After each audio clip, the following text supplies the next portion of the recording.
This video is going to be all the parasites for pigs. So I'm going to start with Ascaris. There are two species. There's Ascaris sum, which is more specifically for the pig. Oh, my bad. And then Ascaris lumbricoides, which is more so for humans. But each species can get the other, so that's why they're grouped together. So then the definitive host would be pig, human, but it's kind of, different.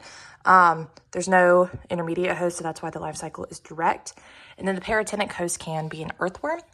The eggs, there's a type of roundworm, but they have a very flowered edge around it. So that's the best way to tell that it's some. And the lumbricoides kind of look similar too, but life cycle is going to be direct, like I said. The pathology, it goes to the small intestines. It causes a milk-spotted liver, which is the little lesions that form. In multiple infections, those milk-spotted livers can become fibrotic. And the pigs develop age partial immunity at about 4 months. So most Ascaris infections tend to happen in young pigs, like 3 to 6 months. Symptoms, they're going to have a diminished weight and what's called verminous pneumonia. Verminous means worm. And that's going to be a dry cough, rapid breathing, and audible expiratory effort. The infective stage, it has to develop a little bit in the environment. So the infective stage is an egg with L3, and then that diagnostic stage is technically an egg. That's like when you can see it, but most of these symptoms actually happen before you can even see the egg in the feces. So most of the time you'll diagnose it off of the clinical signs. If you do a fecal, the eggs per gram kind of needs to be less than 200 because pigs are very prone to coprophagy. And so it needs, oh, there's my dog. It has to be less than 200. Treatment, you treat it based off of the different stages that it is found in. So if it's an L4 in an adult stage, you'd use ivermectin or fenbendazole. If this was me and asked what the treatment was, I would just go with ivermectin because that's 2 different stages. Migratory larvae, you can use pyrantel tartate. Pneumonia, you use injectable lavamisole, I don't know what that is, ivermectin. Control. When you get a new pig, you deworm at the purchase and entry, and then again 8 weeks later. You treat a boar every 3 to 6 months, and then any sows that are going to go into the farrowing pig, you just do it as soon as they enter. And then no human feces as fertilizer, because then they could get lumbricoides or even some if for some reason a human had Ascaris sum. So that is Ascaris species. So this is Trichinella. The one that I know is Trichinella spiralis because that is the one that can possibly go to humans, and I'll explain why I know that later. Of course, I'm doing a pig video. So I have them as a definitive host. Technically, pigs can also be an intermediate host, but it's kind of iffy. They're technically the definitive host, and the humans are what's known as a dead-end host. And when it hits the human, it's just not going to go anywhere. So the adults are very hair-like and small, and they don't have eggs because when it develops into a larva, it goes and sits in the muscle tissue. So that's where it is in this life cycle. It insists in the muscles. Another animal, human, something has to eat the muscle that has the cyst in it. The larvae is then released, and it will burrow into the intestines, and it'll sit there, grow and mature, and then mate. And then they send out their larvae into the bloodstream, which then go into the muscle again. So there aren't any eggs because the infective stage is going to be that larva. For the pigs themselves, they don't really have pathology. It doesn't really bother them. So there's really no symptoms. Why we need to know this is because it's very dangerous to people. So like I said, the infective stage is an encysted larva. And again, the diagnosis stage, because there's no eggs. There's nothing in the feces. So you have to diagnose it based off history and clinical signs. You can do an ELISA on the pig to see if it has the antibodies fighting against it. And then you can also biopsy, necropsy, look for that in the muscle. Again, for pigs, there doesn't really need a treatment because it doesn't really hurt them. It just hurts humans. So for control, this is more so how to prevent human infection. You can cook the meat to 137 degrees Fahrenheit. You can freeze the meat at -15 degrees Celsius for 20 days, and then routine meat inspection through the USDA.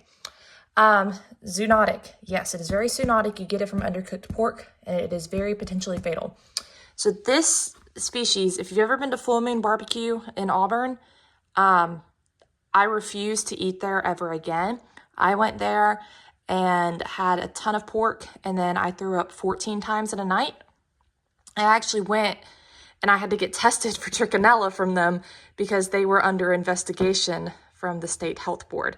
Thankfully, I did not have trichinella. I had Staphylococcus aureus food poisoning, which still sucks, but it wasn't this, which this is very scary because the first 2 weeks you had nausea, vomiting, diarrhea, which is kind of what I experienced. And that's why they were worried about it. But then later it can develop headache, fever, joint pain, periorbital edema, skin rash, eosinophilia, and it can be potentially fatal in humans. So I will never, ever, ever eat at Full Moon Barbecue again. So that is Trichinella species. So this is Trichuris suis, also known as the swine whipworm. Of course, definitive host is a pig. It's a direct life cycle, so there's no intermediate host. The adult has what's called like a bullwhip shape, so the top part's going to be curled and it's going to be very thick, and then it thins out to the end. Eggs are going to be biopercolated. They're going to be in a straight line. The life cycle, like I said, is direct.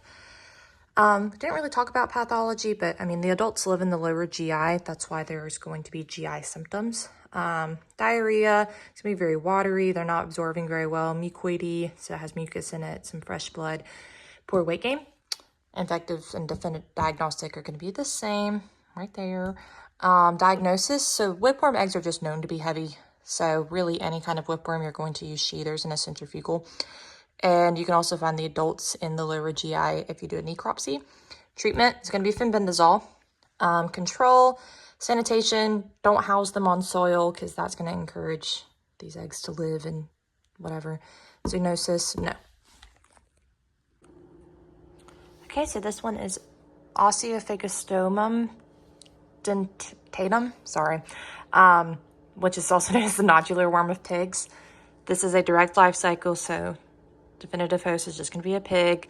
The eggs are going to be strong gile types. So yes, it's a strong gile type, but when it says like it came from a pig, that's how you can know that it's from Osteophagostomum.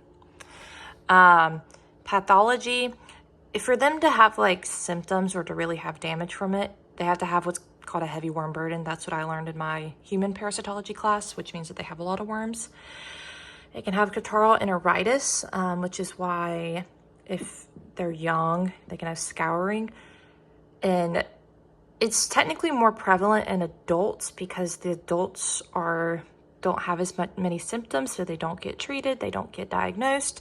So it's found more often in them, but more symptomatic. So it's more dangerous for young because they actually can have the symptoms more so. And then this can actually hyperbiose over the winter, the L4s in the animal. Like I said, scouring if they're young. If they're pregnant, they can have an appetence, very thin and reduced milk production as well. The infective stage is going to be L3, so they eat the L3 in the environment. Diagnostic stage is going to be that Strongyle type egg. Diagnosis, fecal float with an egg count. And then treatment, benzimidazoles or macrocyclic lactones, and it is not zoonotic. This is Stephanuris dentatus, which is the swine kidney worm. So of course the adults are going to be in the kidney. The definitive host is a pig. The parentenic host is going to be an earthworm. The eggs are Strongyle type, but these are going to be in urine. So different from our whipworm. It is going to be, not whipworm, the last worm is going to be in urine. So life cycle is direct for them to actually get it. The infective stage is your L3, but they have to either ingest it or it can go through the skin. So there would be skin lesions if it were to enter the skin, hepatic fibrosis. But what's interesting is like the adults themselves in the kidney, they don't really do anything. They're non-pathogenic. So symptoms are going to be unthrifty, poor weight gain, emaciation, just overall bad body condition. Effective stage, like I said, is L3. The diagnostic stage is going to be an egg, but it's in the urine. Treatment, fenbendazole. It is not zoonotic, and I forgot to write that. So this one is Metastrongylus apri, or the swine lungworm. the definitive host is going to be a pig. This one has an intermediate host. It is the earthworm. So Metastrongylus earthworm is not the peritenic host. It is the intermediate host. The eggs are going to have the L1 larva. Sorry, my L1 looks kind of funky, but it'll still be in an egg, but it's going to be the L1 larva. So that's important to note that even though the infective stage is like a larva and those kind of things, a Behrman will not work when looking at feces because it takes time to develop an environment into a full larva. So you can only actually see the eggs in the feces. Life cycle. The pig will eat the earthworm with the larva in it. The larva will migrate from the intestines to the lung through lymphatics. They will become adults in the bronchi. The eggs are cough-swallowed. The eggs are passed in the feces. In the environment, they develop into larvae, and then the larva is eaten by the earthworm. Persistent cough, because it's in the bronchus, slowed growth. Infective stage is the larva in the earthworm. Diagnostic stage is going to be the egg with the larva. Diagnosis is the fecal float to look for that. But you can also do a bronchoalveolar lavage to find maybe the eggs that were just laid or even the adults. Treatment, fenbendazole, not zoonotic. This is Taenia solium, which is also known as the pig tapeworm. What's interesting about this one is that pigs are not the definitive host. It is actually humans, so it is very zoonotic, and I'll get to that in a second. So humans are the definitive host, have to be. Intermediate host is mainly the pig, but it can be humans. Humans can also eat the eggs and then become the intermediate host. But most of the time, it requires us as the human to be the definitive host for it to keep going on. So the eggs are going to be in the human feces, so we don't really have to know what that looks like since we're not doing humans here. I had to study it in a previous class, but whatever. It just looks like a normal tapeworm.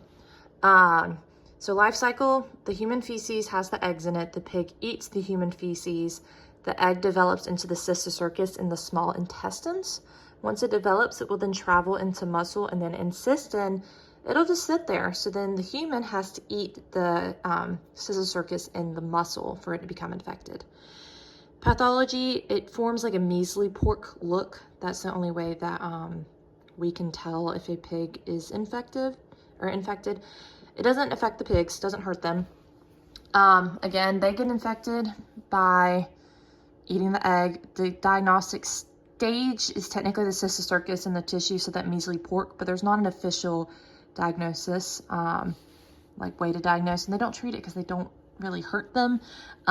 If they notice that like cysticercus in the tissue or that measly pork, the meat gets condemned. How to control it, you just don't let the pig interact with human feces. You don't use it for fertilizer. You don't let them eat it, whatever. So it is very zoonotic. The human either eats the undercooked pork with the cysticercus, or technically they can eat the egg.